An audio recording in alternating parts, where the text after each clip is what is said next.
Rain poured heavily as 8-year-old Alina held her tiny lunchbox close, walking beside her single dad, Hamza, after school. Money was tight, and that lunchbox held the only full meal they could afford that day. Suddenly, Alina stopped.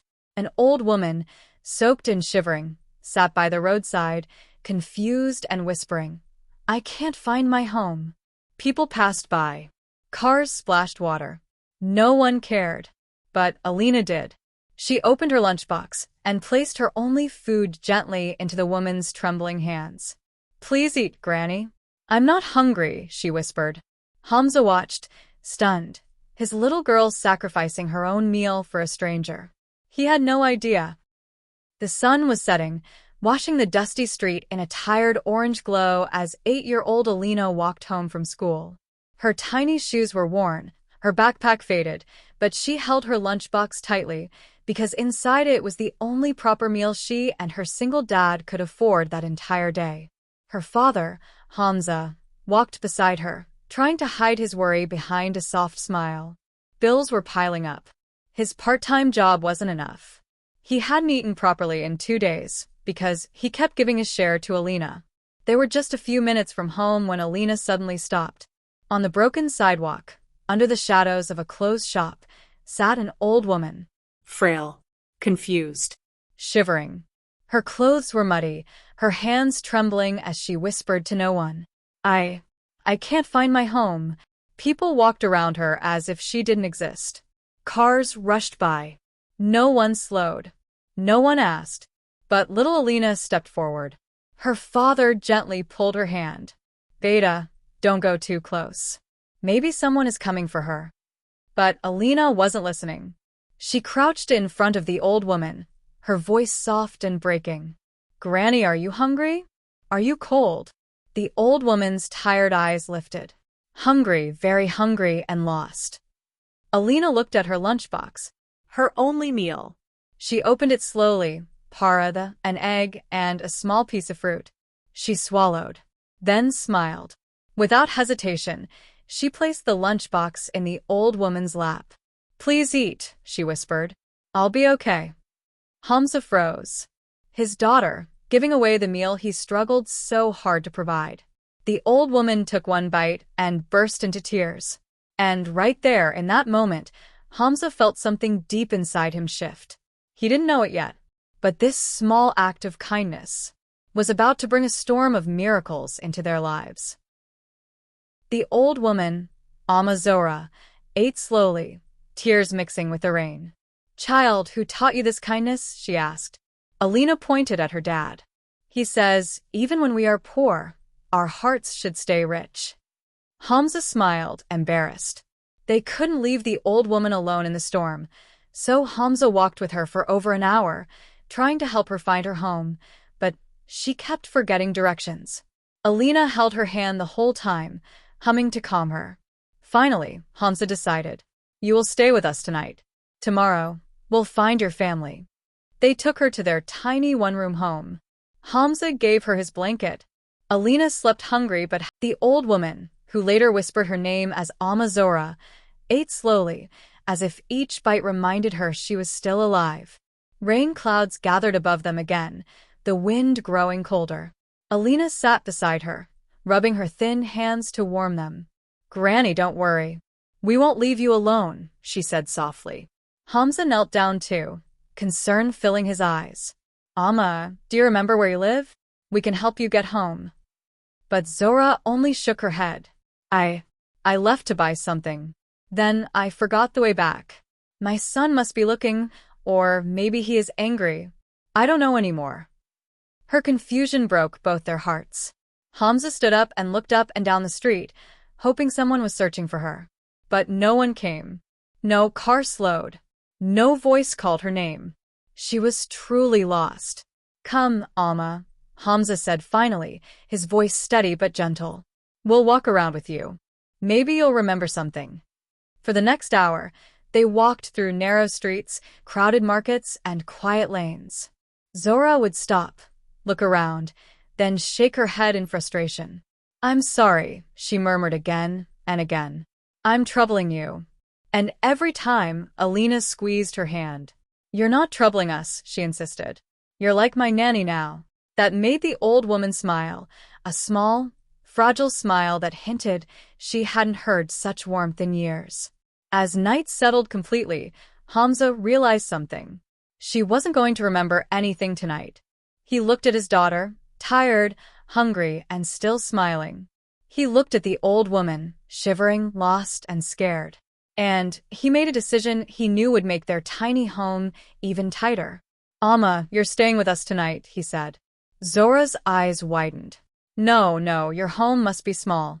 I don't want to burden you. Hamza shook his head. Having a roof tonight is more important than space. When they reached their little one-room house, Hamza gave his only warm blanket to Zora, insisting she take the bed. Alina curled up beside her, humming a lullaby she remembered from her own mother. Hamza sat on the floor by the wall, watching them with tired but grateful eyes. He didn't know that this simple act, giving shelter to a forgotten old woman, was the final spark that would bring someone powerful, someone unexpected, to their door. At sunrise, someone banged loudly on their door. Hamza opened it cautiously and froze. A tall man in an expensive suit, security guards behind him. Is Zora here? My mother, he asked desperately. Hamza felt fear. He thought he would be accused. But the man suddenly stepped forward and hugged him. Thank you for saving her. She went missing last night. He paused. I'm Adil Shah. Hamza swallowed hard. Everyone in the city knew that name. A billionaire philanthropist, owner of Shah Industries. A millionaire standing in a poor man's doorway. A cold, pale light crept into the tiny room as morning arrived. The night had been long. Zora had woken up several times, confused and frightened, and each time, little Alina had gently held her hand and whispered, You're safe with us, Granny. Hamza barely slept at all. He sat against the wall, watching over them like a quiet guardian. Just as he began to drift into a light, exhausted sleep, Bang, bang, bang. a loud, urgent knock shook the wooden door. Hamza jolted up, heart racing. Alina sat up too, alarmed. Even Zora flinched, clutching the blanket. The knocking came again, harder this time. Hamza hurried to the door. Who's there? He called, voice trembling slightly. A deep voice answered. Open the door. Please. I'm looking for someone. Hamza swallowed nervously and pulled the door open. Standing outside was a tall man in an immaculate suit, expensive, perfectly tailored, spotless despite the dusty street. Behind him were two men dressed like security guards, scanning the surroundings with stern eyes. The man's face was pale with worry. Is my mother here? He asked. Hamza froze. His mother? The man took a breath. Her name is Zora. She went missing yesterday evening. We've been searching all night. Hamza stepped aside, pointing inside the room. And when the man saw her, frail, wrapped in Hamza's blanket, sitting on the little mattress, his eyes filled instantly with tears. Ammi, he cried, rushing inside. Zora looked up slowly, then recognition flashed across her face. Adil, my son? The tall man, so composed, so powerful, fell to his knees and hugged her as if she were the most precious thing in the world. I thought I lost you, he whispered shakily. I searched everywhere. Zora pointed to Alina. This little angel found me. She helped me. She gave me her food. Adil turned, noticing the child for the first time. When his eyes landed on Alina, small, barefoot, tired, something shifted in his expression. He stood up, turned to Hamza and extended his hand. Thank you, he said softly, voice thick with emotion. You saved my mother. Hamza shook his head, embarrassed. We just did what anyone would do.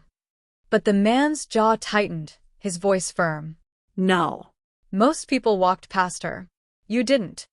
He straightened his suit, took a deep breath, and introduced himself. I'm Adil Shah, he said. The name crashed into the room like a silent explosion. Because everyone in the city knew that name. A millionaire, owner of Shah Industries. One of the most influential people in the region.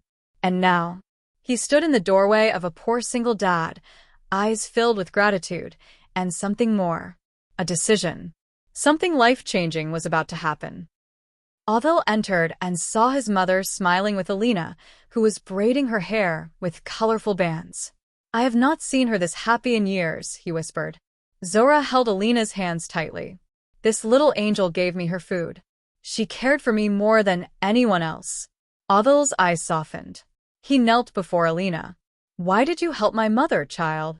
Alina shrugged innocently. "Because she looked lost and hungry." Her simple answer broke him. He turned to Hamza. "You raised her well. You raised her better than most rich men raise their children." Hamza looked down, embarrassed. He didn't want charity. But Adil wasn't here to give charity. He was here to repay a debt of humanity. Section 4. The truth that broke the millionaire's heart. A stunned silence filled the tiny room. Adil Shah, the man whose name people spoke with awe, slowly looked around. The cracked walls, the broken fan, the thin mattress, the single blanket Hamza had given his mother. And then he looked at Alina, who was shyly hiding behind her father. "Is this where you two live?" he asked quietly. Hamza hesitated, uncomfortable. "Yes, for now." Adil's throat tightened.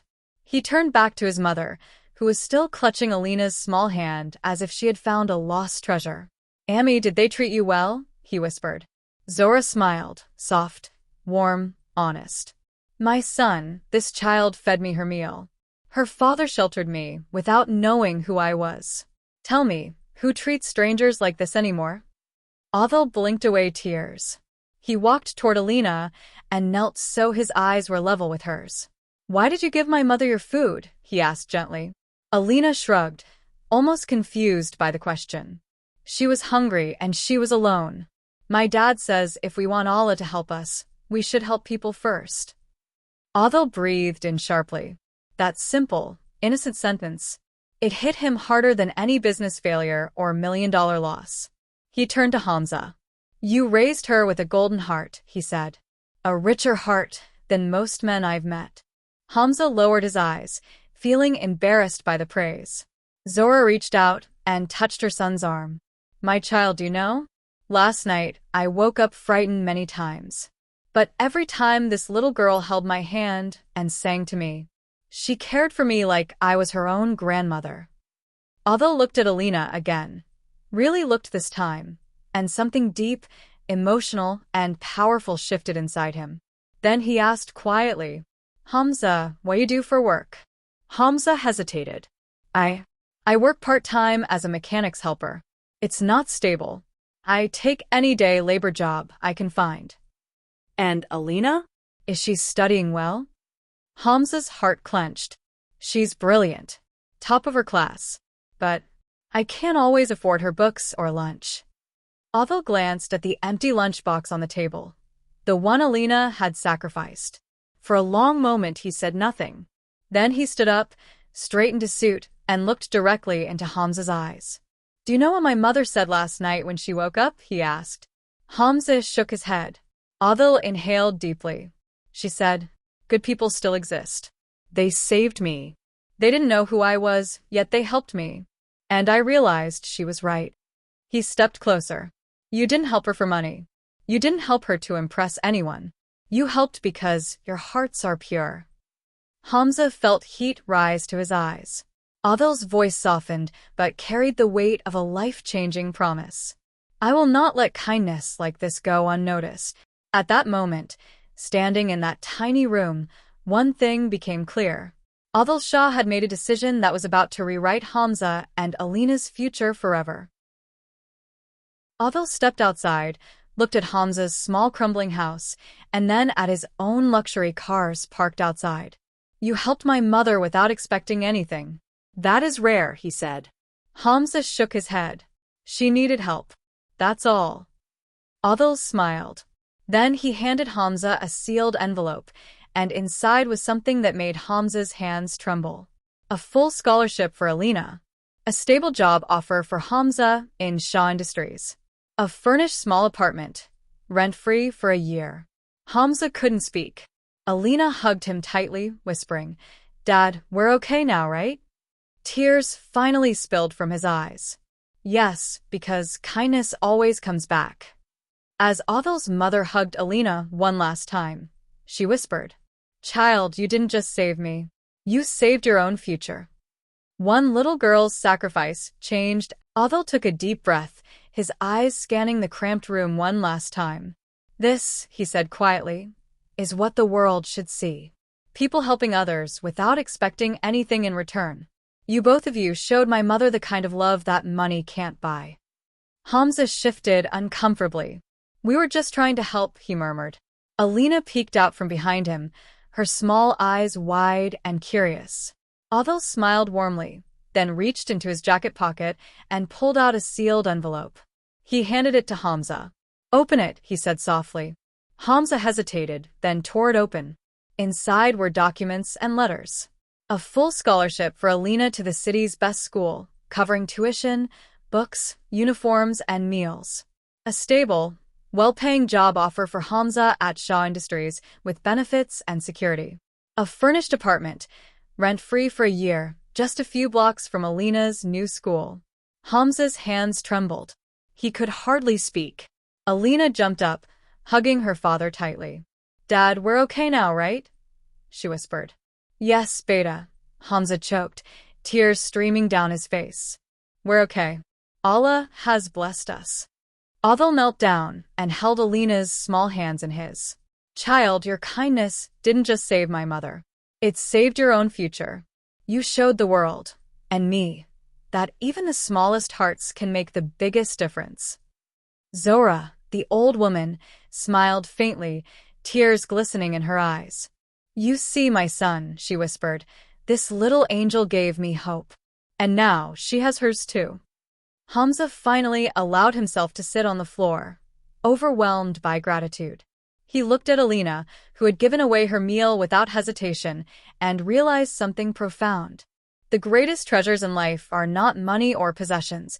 They are acts of kindness, love, and selflessness. That morning, a single knock on their door had changed their lives forever. And it all began with one little girl, her meal, and her big heart. Sometimes, the smallest sacrifices create the largest miracles.